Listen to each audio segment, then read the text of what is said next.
আজকে আমরা atomic radius সম্বন্ধে শুরু করব এবং দেখব এই অ্যাটমিক রেডিয়াসকে কেন আমরা পিরিয়ডিক প্রপার্টি বলছি।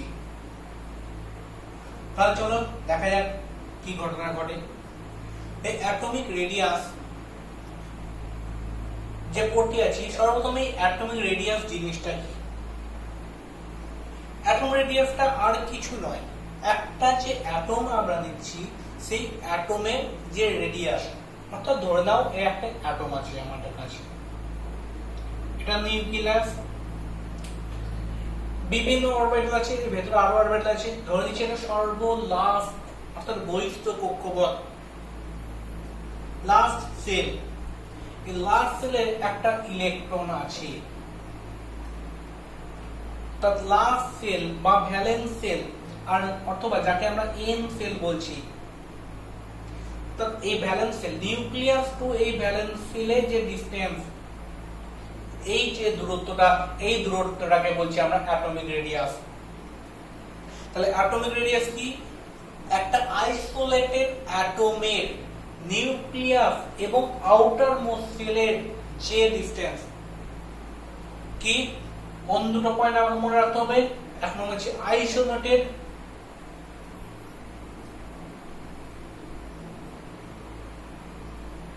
অ্যাটম, দু নম্বর হচ্ছে nucleus to outermost sell.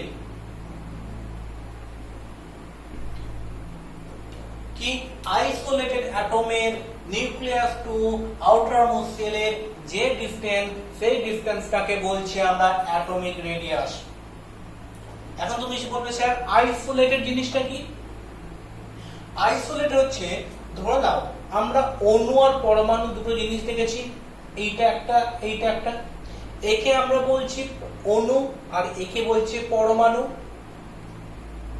এই যে পরমাণু, এই যে একটা একক অ্যাটম, এই একক অ্যাটমকে আমরা বলবো আইসোলেটেড অ্যাটম। ক্লিয়ার হলো? তাহলে আইসোলেটেড অ্যাটম বলতে আমরা অণুর কথা বলবো না, আমরা এই পরমাণুর কথা বলবো। এই পরমাণুর একটা অ্যাটম, অর্থাৎ যে কোনো একটা পরমাণুর নিউক্লিয়াস টু আউটার মোস্ট সেলের যে ডিসটেন্স, সেটাই হচ্ছে তার অ্যাটমিক রেডিয়াস। ক্লিয়ার হলো? এবার একটা জিনিস দেখো, একই তো নিউক্লিয়াস, অ্যাটম তো খুবই সূক্ষ্ম জিনিস, আমরা চোখে দেখতে পাই না, এবং তার যে এই যে লেন্থ সেটা আমরা কল্পনা করতে পারি না, 10 টু the মাইনাস 8 এর কাছাকাছি। তাহলে একটা এককে তুমি যদি একের পিঠে 10টা এতগুলো শূন্য দাও, তাকে দিয়ে ভাগ করো, সেইটা হচ্ছে এর প্রায় ডিসটেন্স আমরা পেয়ে থাকি। তাহলে একই তো খুব সূক্ষ্ম জিনিস, তার উপর এই অণুকে ভেঙে আমাকে পরমাণুতে কনভার্ট করতে হচ্ছে, কারণ আমাকে কি আইসোলেটেড অ্যাটম তৈরি করতে হচ্ছে। এই কারণে এই আইসোলেটেড অ্যাটম তৈরি করা খুবই ডিফিকাল্ট, এবং তারপরে এই আইসোলেটেড অ্যাটম থেকে তারা আবার এই লেন্থটা মেজার করা আরো বেশি ডিফিকাল্ট। এই কারণে কি হয়, আমরা কি করি, আমরা একটা পন্থা অবলম্বন করি। কি না, ধরো একটা মলিকুল, এই হাইড্রোজেন মলিকুল, এই হাইড্রোজেন কি দুটো এইচ পরমাণু দিয়ে গঠিত, একটা এইচ পরমাণু, পাশে আর একটা এইচ পরমাণু আছে। এই দুটোর মধ্যে দুটো নিউক্লিয়াস, তো নিউক্লিয়াসের ডিসটেন্স আমরা সাধারণত মেজার করি, এবং তখন কি করি, একে ধরে নিচ্ছে এটা ডি এ এর ডিসটেন্স, এই ডিসটেন্সটা একে 2 দিয়ে ভাগ করে আমরা আর হাইড্রোজেন বার করি, কারণ এই অণু আমরা সহজে পেতে পারি। এই অণুটাকে কি করছি আমরা, এইভাবে দুটো অণু, দুটো পরমাণু গঠন হয়ে যে অণুটা গঠন হয়েছে তার এই ডিসটেন্সটা মেজার করে আমরা এইভাবে নির্ণয় করি। ক্লিয়ার হলো? তাহলে আইসোলেটেড, কারণ কি আইসোলেটেড অ্যাটমটাকে ওভারকাম করার জন্য আমরা এই পন্থাটা অবলম্বন করি। ক্লিয়ার হলো? এবার দেখো, এই যে আমরা অ্যাটমিক রেডিয়াসের কথা বলছি, আমরা মেন 4 রকম অ্যাটমিক রেডিয়াস আমরা দেখে থাকি। 1 মিনিট দাঁড়াও তো।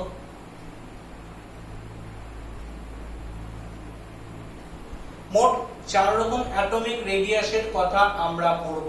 কি কি?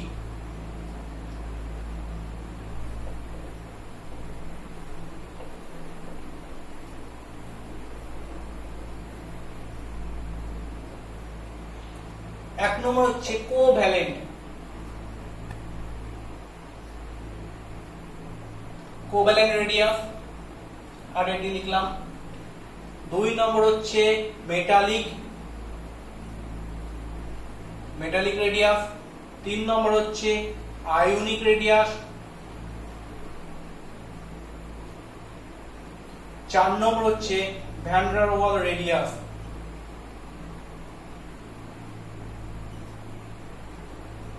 ভ্যান ডার ওয়াল রেডিয়াস।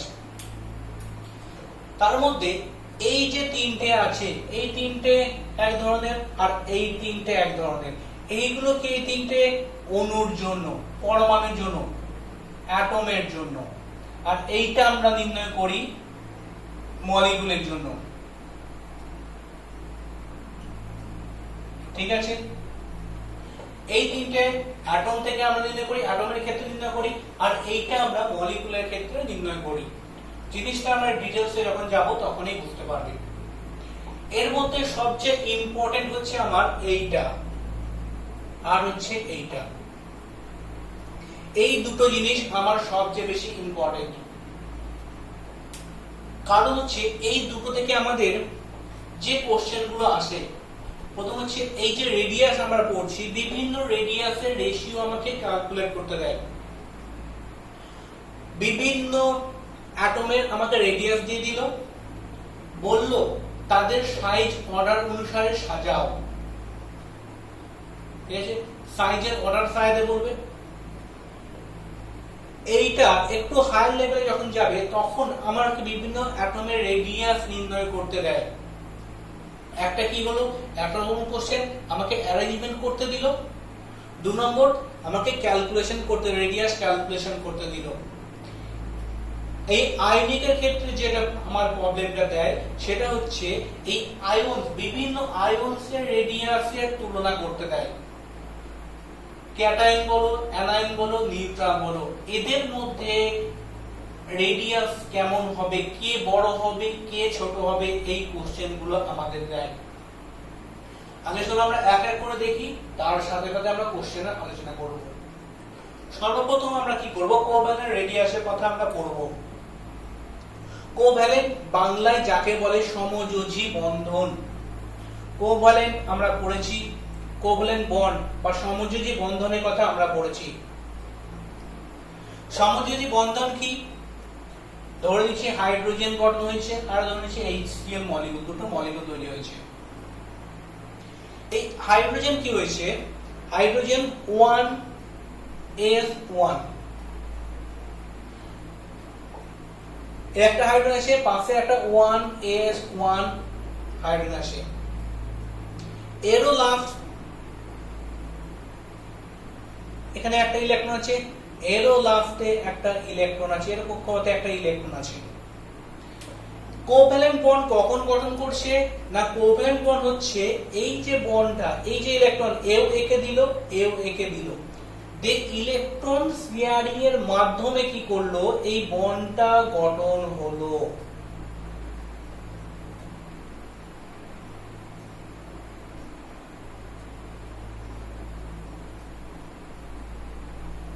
ঠিক আছে, তো ইলেকট্রন শেয়ারিং এর মাধ্যমে, যেহেতু দুজনকার দুটো করে ইলেকট্রন নেই, একটা বন্ড গঠনের জন্য দুটো ইলেকট্রন দরকার, যেহেতু দুজনকার দুটো ইলেকট্রন নেই, তারা কি করলো, ইলেকট্রন শেয়ার করলো। এও একটা ইলেকট্রন দিল, এও একটা ইলেকট্রন দিল, দিয়ে এই বন্ডটা গঠন হলো। এই বন্ডটাকে বলছি আমরা সমযোজী বন্ধন। এবার দেখো, এই সমযোজী বন্ধন থেকে এই স্টোনটা গঠন হয়েছে। তাহলে আমি যদি ডিসটেন্সটা মেইনটেইন করতে চাই, তাহলে আমি কি করব, এদের দুজনকার এর নিউক্লিয়াস থেকে এর নিউক্লিয়াসের ডিসটেন্সটা আমি মেজার করলাম। কি ডিসটেন্স কত হচ্ছে, ডি এইচ আমি ধরলাম। আমি কি করব, একটা দেব, তার মানে আমি কি করে এটা 2 দিয়ে ভাগ করে দেব, যেহেতু দুটো অ্যাটমের ক্ষেত্রে দেখছি। তাহলে কি হলো, by 2 equal to R H পেলাম। ক্লিয়ার হলো? হয়েছে? কি হাইড্রোজেন দুটো সেম অণু নিয়ে গঠিত, সেম পরমাণু নিয়ে গঠিত, সেম পরমাণু।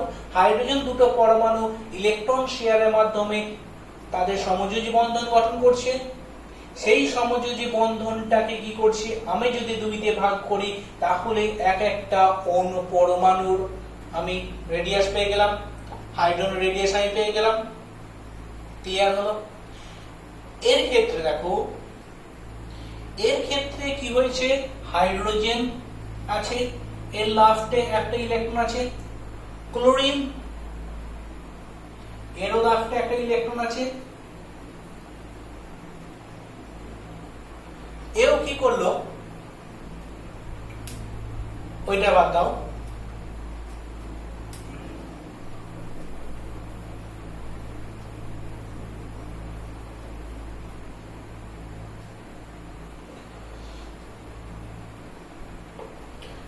এই সেলটা দেখো, তোমাদের এই সেলটাই এই সেল আছে,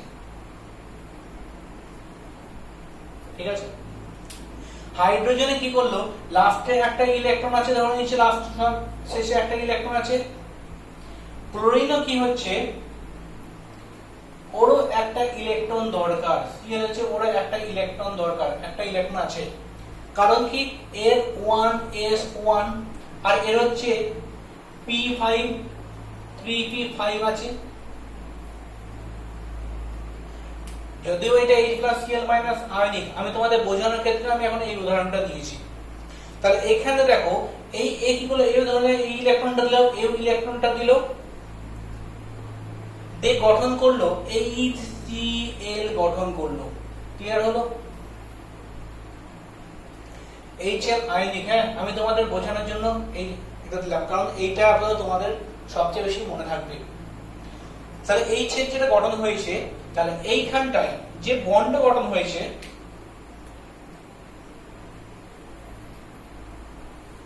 এটা হাইড্রোজেন আর একটা Cl, ওয়াটার খাতে দিলে সবচেয়ে ভালো হতো। হাইড্রোজেন আর Cl আছে। বাট এর ক্ষেত্রে দেখো, এই হাইড্রোজেন আর Cl দুটো আলাদা অ্যাটম।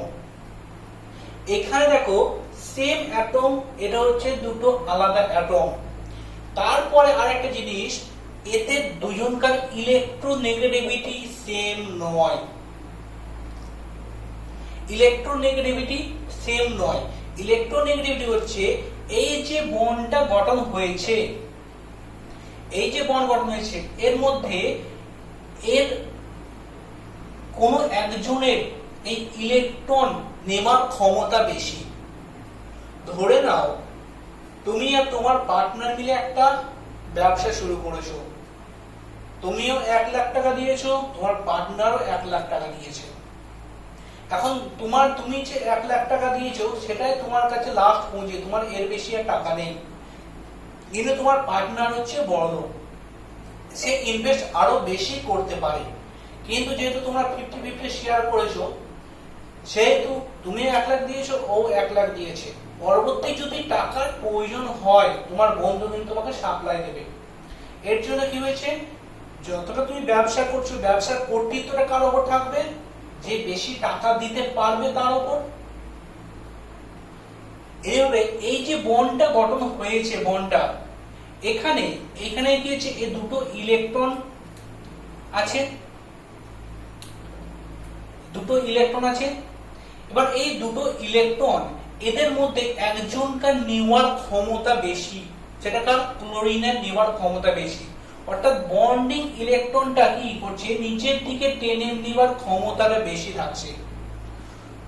দুটো ইলেকট্রন দিয়ে বন্ডটা গঠন হয়েছে ঠিকই, কিন্তু এই ক্লোরিন কি করছে, এই বন্ডিং ক্লাউডটা, এই ইলেকট্রন ক্লাউডটা নিজের দিকে বেশি টেনে নিয়েছে, যার ফলে একে ডেল প্লাস হয়ে যায়, এ স্লাইড ডেল মাইনাস হয়ে যায়।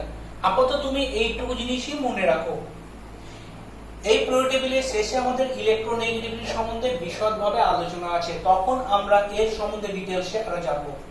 শুধু মনে রাখো যে এদের দুজনকার ইলেকট্রোনেগেটিভিটি সেম নয়, ফলে এইখানে যে বন্ড লেন্থটা আমি এইভাবে পেলাম, এখানে কিন্তু সেইভাবে বন্ড লেন্থ আমি পাই না। কারণ কি, ইলেকট্রোনেগেটিভিটি ডিফারেন্স হয়ে গেছে।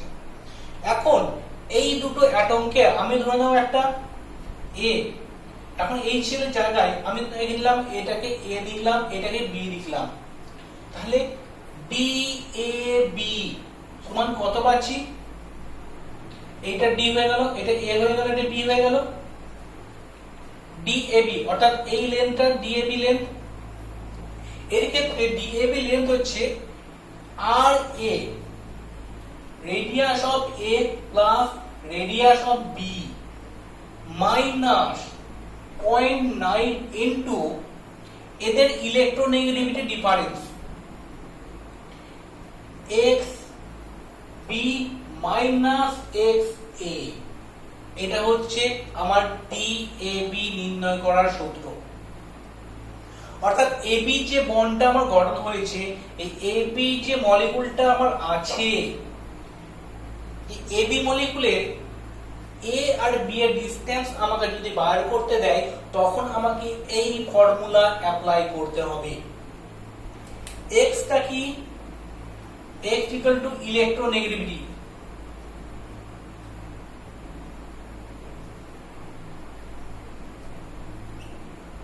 ইলেকট্রোনেগেটিভিটি অর্থাৎ r A plus r B minus 0.9 x B minus x A, অর্থাৎ যার বড় বড় মাইনাস ছোট। আমি ধরে নিয়েছি এখানে x B greater than x A, ঠিক আছে? যার ইলেকট্রোনেগেটিভিটি বেশি তার থেকে যার ইলেকট্রোনেগেটিভিটি কম সেটাকে বিয়োগ করতে হবে। ভালো করে এখানে দেখো, যদি হোমো অ্যাটমিক হয় অর্থাৎ কোভ্যালেন্ট রেডিয়াস আমরা যখন নির্ণয় করছি, তখন আমরা দুই রকম কোভ্যালেন্ট রেডিয়াস নির্ণয় করছি দুইজনকার। এক নম্বর কি হচ্ছে হোমো অ্যাটমিক,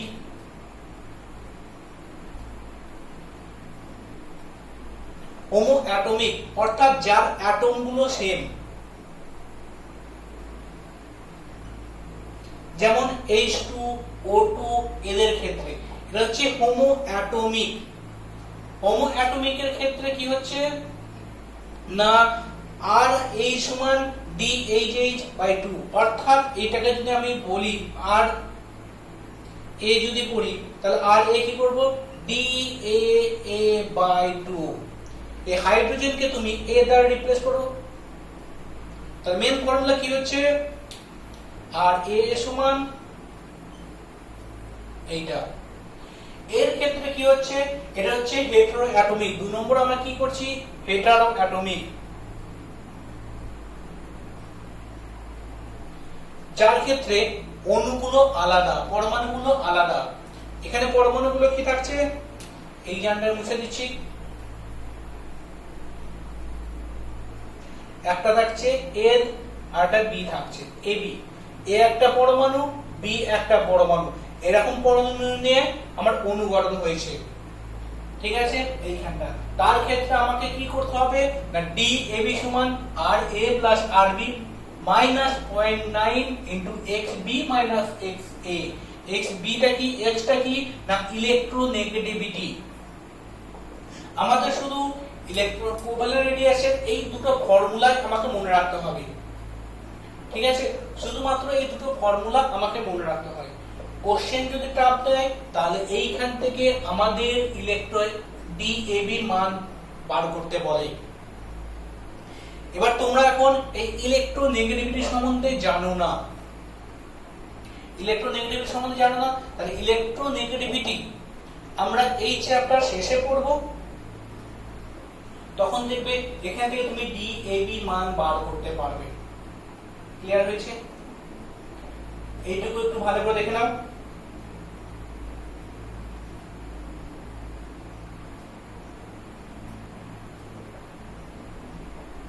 হয়ে তো, তাহলে মুছে দিচ্ছি।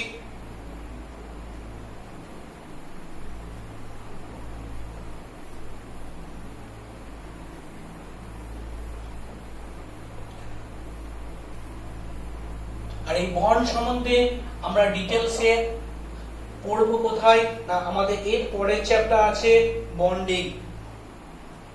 বন্ডিং চ্যাপ্টারে আমরা এই সকল বন্ড, কোভ্যালেন্ট বন্ড সম্বন্ধে ডিটেলসে পড়বো। বন্ডিং চ্যাপ্টারে আমাদের কোভ্যালেন্ট বন্ড কিভাবে গঠন হচ্ছে, কোভ্যালেন্ট বন্ড কার কার উপর ডিপেন্ড করছে, সমস্ত কিছু আমরা ডিটেইলসে করব। শুধু আপাতত তোমরা এই দুটো ফর্মুলাকে মাথার মধ্যে রেখে দাও। ক্লিয়ার হয়েছে? 2 নম্বর আমরা যাব মেটালিক বন্ড।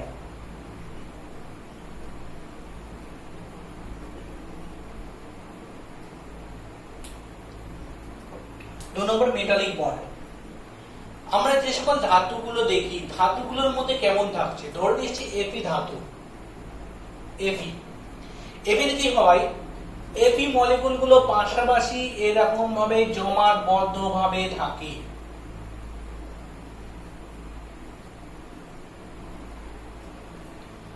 এদের একটা বিশেষ গুণ হচ্ছে, ধাতুর একটা বিশেষ গুণ হচ্ছে এদের মধ্যে ফ্রি ইলেকট্রন থাকে। ফ্রি ইলেকট্রন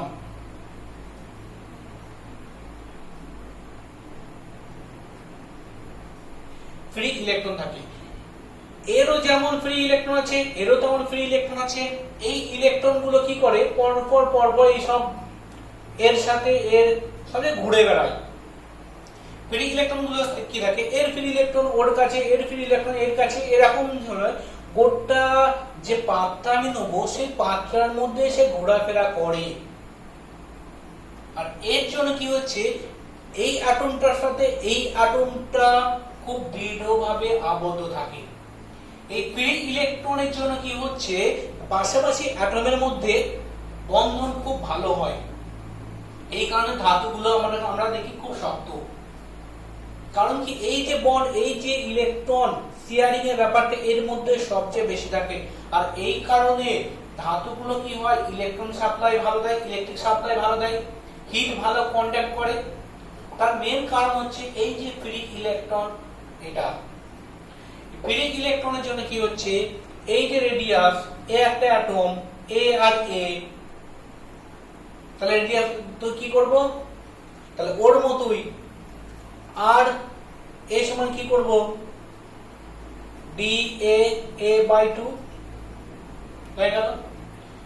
কি এর আর এর দুটো এইটুকু আমি নিলাম, এই পাতা নিলাম, তাহলে এর আর এর দুটো অ্যাটমকে ভাগ করে দিলাম, আমি পেয়ে গেলাম মেটালিক বন্ড।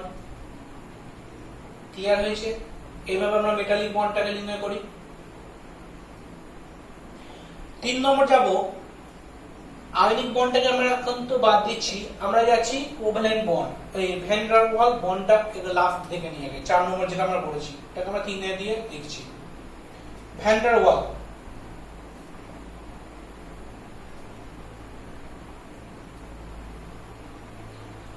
ভ্যান ডার ওয়াল বন্ড মেইনলি মলিকুলের মধ্যে দেখা যায়, অর্থাৎ অণুর মধ্যে দেখা যায়। পাশাপাশি দুটো অণু, ধরে নাও এ বি একটা অণু, এ বি, পাশাপাশি কি আছে,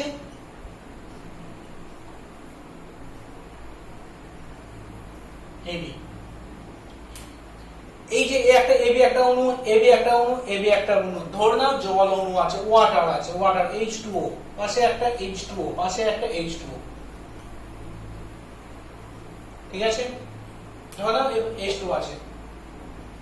তাহলে এর পাশে এ, এর পাশে এ, এই অণুগুলোর মধ্যে আবার কি হয়, একটা অ্যাট্রাকশন ফোর্স কাজ করে। তবে তো জলটাকে সবসময় কাছাকাছি থাকে, এই জলের মধ্যে মনে হাইড্রোজেন বন্ড থাকে, হাইড্রোজেন বন্ড। তেমনি বিভিন্ন অণুর মধ্যে কি থাকছে, তার পাশাপাশি অণুর মধ্যে একটা বন্ধন কাজ করে, একটা অ্যাট্রাকশন ফোর্স কাজ করে। এই অ্যাট্রাকশন ফোর্স কি করছে, এই দুটো অণুকে পরপর কি কাছে রেখে দিচ্ছে। এই অ্যাট্রাকশন ফোর্সটাকে বলা হচ্ছে ভ্যান ডার ওয়াল ফোর্স। এবং এই অ্যাট্রাকশন ফোর্সের দরুন এই যে মলিকুলটার মধ্যে যে দূরত্বটা কাজ করছে, এই দূরত্বটাকে বলছে ভ্যান ডার ওয়াল বন্ড। এই মলিকুলের সাথে এই মলিকুলের যে দূরত্বটা আছে, এই মলিকুলের যে দূরত্বটা আছে, সেই দূরত্বটাকে বলছি আমরা ভ্যান ডার ওয়াল বন্ড। ক্লিয়ার হলো? এবার আমরা এই ভ্যান ডার ওয়াল বন্ডটাকে কিভাবে নির্ণয় করব?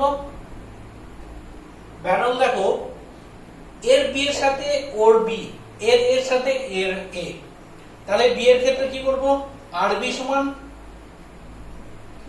ডি বি বি বাই 2, এর সমান কি করব, আর এ ইকুয়াল টু কি করব, B A A by 2। Clear হলো? তাহলে যখন আমরা বি বার করব কি এর সাথে এটা ঘুরিয়ে দিলাম, তাহলে এই বি এর সাথে এই বি এর আমরা দেখব এই বি এর মধ্যে এই মলিকিউলটা যে আছে এই মলিকিউলে এই বি থেকে এই বি এর সেন্টার থেকে এই মলিকিউলে এই বি এর সেন্টার এদের মধ্যে যে ডিসটেন্স সেই ডিসটেন্সটা হচ্ছে এটা। সেই ডিসটেন্সকে 2 দিয়ে ভাগ করে আমরা আরবি বার করলাম। যখন এ বার করব তখন কি এর এর সাথে এর এ এই দুটোটা দেখব এবং তাকে 2 দিয়ে ভাগ করে এটা বার করব। দেখো এই দুটো জিনিস ক্লিয়ার হলো কিনা একবার দেখে নাও।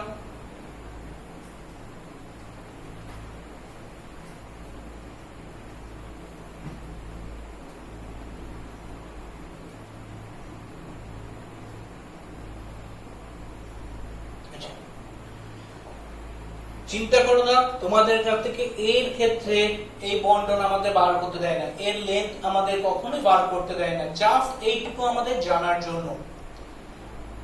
আমাদের শুধু কোভ্যালেন্টের ক্ষেত্রে ওই দুটো যে ফর্মুলা আছে ওই দুটো ফর্মুলা আমাদের মনে রাখতে হবে, আর সেকেন্ড যে ফর্মুলা সেটা বিভিন্ন কম্পিটিটিভ এক্সামে আমাদের বার করতে দেয়। এখন এইখান থেকে এই যে তিনটে বন্ড আমরা পড়লাম এই তিনটে বন্ডের থেকে একটা কোশ্চেন আসে। এই কোশ্চেন হলো এই যে আমরা তিনটে বন্ড এর মধ্যে সবচেয়ে বড় কে আর সবচেয়ে ছোট কে? কি এই যে আমরা কি বললাম কোভ্যালেন্ট বললাম, কোভ্যালেন্ট বন্ড, মেটালিক মেটালিক আর কি ভ্যান ডার ওয়াল বললাম। এদের মধ্যে সবচেয়ে বড় কোন বন্ডটা, সবচেয়ে ছোট কোন বন্ডটা? নিজেরা খেয়াল করো, দেখো এর থেকে দুটো অণু দেখো পাশাপাশি আছে এবং তাদের মধ্যে আমি গ্যাপ দিয়ে একটা এঁকেছি। তো ভ্যান ডার ওয়াল বন্ড তুমি যেখানেই ভ্যান ডার ওয়াল বন্ড পাবে সেই বন্ডটা সব সময় ম্যাক্সিমাম হবে, সেই বন্ড লেন্থটা ম্যাক্সিমাম। সবচেয়ে বেশি কার হচ্ছে তাহলে ভ্যান ডার ওয়াল, ভ্যান ডার ওয়াল সবচেয়ে বেশি। তারপর আসে কোভ্যালেন্ট, তারপর আসে মেটালিক। কোভ্যালেন্ট কি হচ্ছে দেখো এই মলিকিউল আর এই মলিকিউল এও ইলেকট্রন শেয়ার করছে ও ইলেকট্রন শেয়ার করছে। পরবর্তীকালে যখন এদের গঠন তোমরা দেখবে, এর পরবর্তী চ্যাপ্টার যখন যাবে কিভাবে প্যারালাল এই কোভ্যালেন্ট বন্ড গঠন হচ্ছে যখন দেখবে তখন দেখবে এই যে ইলেকট্রন ক্লাউড আর এই ইলেকট্রন ক্লাউড দুজনের মধ্যে এও এদিকে সরে আসে এও এদিকে সরে আসে, এর নিউক্লিয়াস আর এই নিউক্লিয়াস এই যে সরে এসেছে, সরে আসার জন্য কি হচ্ছে এই বন্ডটা লেন্থটা বেড়ে যায়। কিন্তু মেটালিকের ক্ষেত্রে এখন সরে আসার কোনো গল্পই নেই, এরা পাশাপাশি থাকে। কিন্তু এদের ক্ষেত্রে এই মলিকিউলটা সরে আসে অর্থাৎ গোল থেকে ডিম্বাকার গঠন আকৃতি ধারণ করে, শেপটা ডিম্বাকার হয়ে যায়, যার ফলে এই বন্ড লেন্থটা বেড়ে যায়। ক্লিয়ার হলো? তাহলে সবচেয়ে বেশি হচ্ছে কে? ভ্যান ডার ওয়াল, তারপর কোভ্যালেন্ট, তারপর মেটালিক। এখন এই জিনিসটা আমাদের মাথার মধ্যে নাও থাকতে পারে, সাধারণত যেভাবে বললাম আশা করছি এটুকু মাথার মধ্যে থাকার কথা। যদি মাথার মধ্যে নাও থাকে শুধুমাত্র একটা কথা মনে রাখবে, তোমাদের যারা ভাই আছে, ছোট ভাই আছে, তাদের কি করো, তারা যদি একটু অন্যায় করে তুমি তাদের গার্জেন হয়ে যাও, দিয়ে দাও তাদের উত্তম মধ্যম। তেমনই তোমার ভাই ধরো অন্যায় করেছে, তুমি একটা কোনো কাজ করেছে সে ভাই করেনি, তুমি তখন ভাইকে কি করবে? ভাই কো মার, এই কথাটা মনে রাখবে। ভাই কো মার, তাহলে ভাইকে মার, তাহলে ভাই থেকে কি ভ্যান ডার ওয়াল, কো থেকে হচ্ছে কোভ্যালেন্ট, মার থেকে হচ্ছে মেটালিক।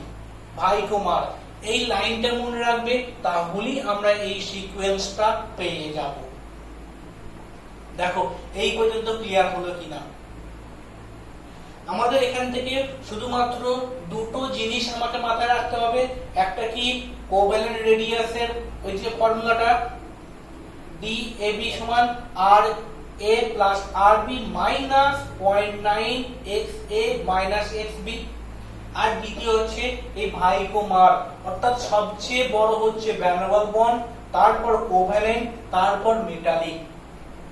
ঠিক আছে, এই দুটো লাইন এতক্ষণ যা বললাম এইখান থেকে এই দুটো লাইন আমাদের মনে রাখলেই হবে, আর কিছু মনে রাখার দরকার নেই, কারণ এর বেশি আর কোশ্চেন আসে না। তাহলে এইটুকু দেখে নাও, এরপর যাবো আইডি দেখে নাও।